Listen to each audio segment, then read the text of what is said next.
सिद्धार्थ प्रिया को देखकर उसके पास जाता है और सिद्धार्थ प्रिया को बोलता है हाय। तभी प्रतीक बोलता है माँ, किसी ने मेरा फुटबॉल फेंका है। सिद्धार्थ प्रिया से बोलता है ये तुम्हारा बेटा है। प्रिया बोलती है हाँ मेरा बेटा है, इसका नाम प्रतीक है और ये हमें बुलाकर लाया है। एक बेवकूफ ने मेरी फुटबॉल फेंक दी है। प्रिया सिद्धार्थ से पूछती है तुम्हारा यहाँ कैसे आना हुआ। सिद्धार्थ बोलता है मैं एक प्रोजेक्ट के लिए यहाँ आया हूँ 3-4 महीने के लिए। प्रिया बोलती है अच्छा। अगले दिन सिद्धार्थ मीटिंग में जाता है। सिद्धार्थ को मीटिंग में प्रिया दिखाई देती है। मीटिंग खत्म होने के बाद सिद्धार्थ और प्रिया दोनों एक साथ बैठकर पार्टी करते हैं और बात करते हैं। प्रिया सिद्धार्थ को बोलती है मैं जब तुम्हारे पास गई थी तो मैं प्रेग्नेंट थी। प्रतीक बहुत शरारती होता है, स्कूल में एक बच्चा की बहुत पिटाई कर देता है। स्कूल के प्रिंसिपल सर प्रिया को बुलाते हैं और प्रतीक का कंप्लेन करते हैं। प्रतीक अचानक से माँ को बिना बताए गायब हो जाता है। प्रिया जब घर आती है प्रतीक को खोजती है तो नहीं होता। प्रिया परेशान हो जाती है और हर जगह प्रतीक को खोजने लगती है। प्रिया सिद्धार्थ के पास जाती है और पूछती है प्रतीक यहाँ आया है क्या। हर जगह उसे ढूंढी हूँ, नहीं मिला है। सिद्धार्थ प्रिया को बोलता है परेशान मत हो, हम उसे ढूंढ लेंगे। सिद्धार्थ इंस्पेक्टर को कॉल करता है और बताता है 6 बजे शाम से प्रतीक नाम का बच्चा नहीं मिल रहा है। पुलिस वाला प्रिया से सिद्धार्थ के बारे में पूछता है ये आपके हस्बैंड है।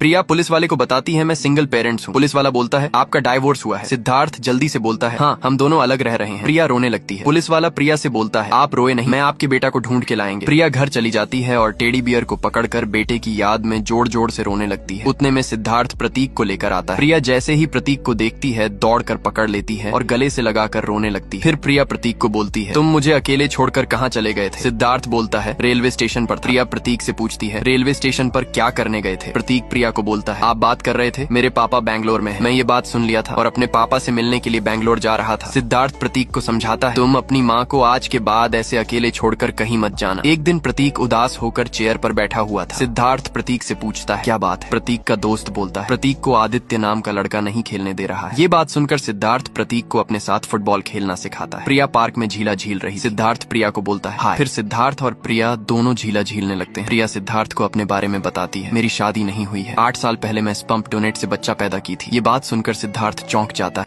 प्रिया सिद्धार्थ से बोलती है मेरे मोहल्ले वाले प्रतीक को मेरे साथ अकेले देखकर यही समझते हैं मेरा डाइवर्स हुआ है। तुम मेरे दोस्त हो इसलिए दिल की बात बोलकर मन हल्का कर ली हूँ। सिद्धार्थ प्रिया को बोलता है तुम बहुत बहादुर हो। प्रिया बोलती है हर कोई मेरी बात को नहीं समझते, इसीलिए मेरी माँ हमसे 8 साल से बात नहीं करती है। सिद्धार्थ बोलता है इस दुनिया में तुम हर किसी को खुश नहीं रख सकती हो। प्रतीक हर रोज अपने पापा के बारे में पूछता था लेकिन जब से तुम आए हो तो नहीं पूछता। सिद्धार्थ प्रिया से पूछता है तुम्हें मालूम है उसके पापा कौन है। प्रिया बोलती है उसी का पता लगाने बैंगलोर गई थी तो तुमसे मेरी मुलाकात हुई थी। सिद्धार्थ बोलता है अच्छा। अगले दिन बैंगलोर जाने के लिए सूटकेस लेकर जाने से पहले मौसी से मिलने जाती है। मौसी को बुखार होता है। प्रिया मौसी को बुखार लगा देखकर बोलती है मैं नहीं जाऊंगी। उतने में सिद्धार्थ फुटबॉल लेकर प्रिया के घर आता है। प्रिया की मौसी सिद्धार्थ से बोलती है तुम किसी भी तरह प्रिया को अपने साथ बैंगलोर ले जाओ। सिद्धार्थ प्रिया से बोलता है मेरे साथ बैंगलोर चलो। प्रिया सिद्धार्थ से बोलती है प्रतीक का क्या होगा। सिद्धार्थ बोलता है उसे भी साथ ले चलो। प्रिया मान जाती है। फिर तीनों बैंगलोर जाने लगते हैं। थोड़ी देर में सिद्धार्थ के घर पहुंच जाते हैं। प्रतीक सिद्धार्थ के पिता के साथ फुटबॉल खेलने लगता है। सिद्धार्थ प्रतीक से बोलता है दादाजी अपने जमाने के बहुत बड़े खिलाड़ी हैं। प्रतीक बोलता है मुझे भी सिद्धार्थ फुटबॉल खेलना सिखा रहा है। प्रिया प्रतीक को बोलती है तुम नाम क्यों ले रहे हो।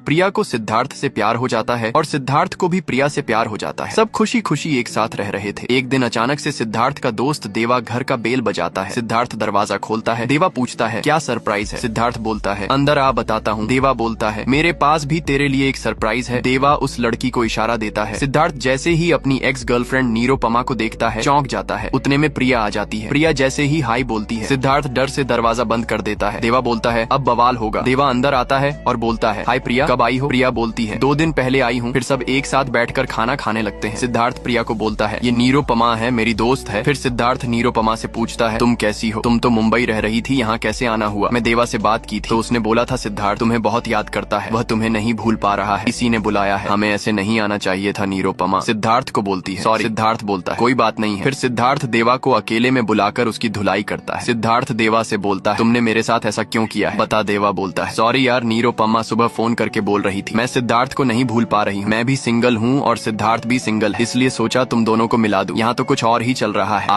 देवा सिद्धार्थ से बोलता है भाई मुझे छोड़ दो, हमसे गलती हो गई है। उतने में सिद्धार्थ की एक्स गर्लफ्रेंड निरोपमा वहाँ पर आ जाती है। देवा वहाँ से मौका देखकर भाग जाता है। निरोपमा सिद्धार्थ से बोलती है तुमने मेरे बारे में प्रिया को क्या बताया है, ये मेरी दोस्त है। सिद्धार्थ निरोपमा से बोलता है तो मैं क्या बताता। निरोपमा बोलती है मेरी एक्स गर्लफ्रेंड वाइफ भी बोल सकते थे। सिद्धार्थ सोचने लगता है। तभी निरोपमा बोलती है मजाक की हूँ। फिर निरोपमा सिद्धार्थ से बोलती है देवा ने हमसे बोला है तुम सिंगल हो, तुम्हारी कोई गर्लफ्रेंड नहीं है। सिद्धार्थ बोलता है चेन्नई में हम दोनों एक साथ एक प्रोजेक्ट का काम कर रहे हैं, इसीलिए हम दोनों साथ में रह रहे हैं। फिर निरुपमा सिद्धार्थ से बोलती है, हमें भी चेन्नई में काम है, तुम्हारे साथ जा सकती हूँ। सिद्धार्थ बोलता है, कोई दिक्कत नहीं है। सिद्धार्थ के पिता प्रतीक को जाने से पहले फुटबॉल खेलने वाला कपड़ा देता है। प्रतीक कपड़ा देखकर बोलता है, थैंक यू दादाजी। सिद्धार्थ के पिता प्रतीक से बोलते हैं, मैं तुम्हें फुटबॉल खेलना सिखाऊंगा, उसके लिए तुम्हें अच्छे से खाना खाना होगा। उतने में प्रिया सूटकेस लेकर आ जाती। सिद्धार्थ प्रिया को देखकर प्यार का इजहार करना चाहता है। तभी वहाँ पर निरुपमा भी आ जाती। सिद्धार्थ प्रिया से बोलता है, निरुपमा को चेन्नई में काम, इसलिए वह भी हम सबके साथ जाएगी। प्रिया बोलती है, तुम्हारी गर्लफ्रेंड है और तुम्हारी मर्जी है। प्रिया सूटकेस उठाकर गाड़ी के अंदर रख देती है। फिर सब गाड़ी से जाने लगते हैं।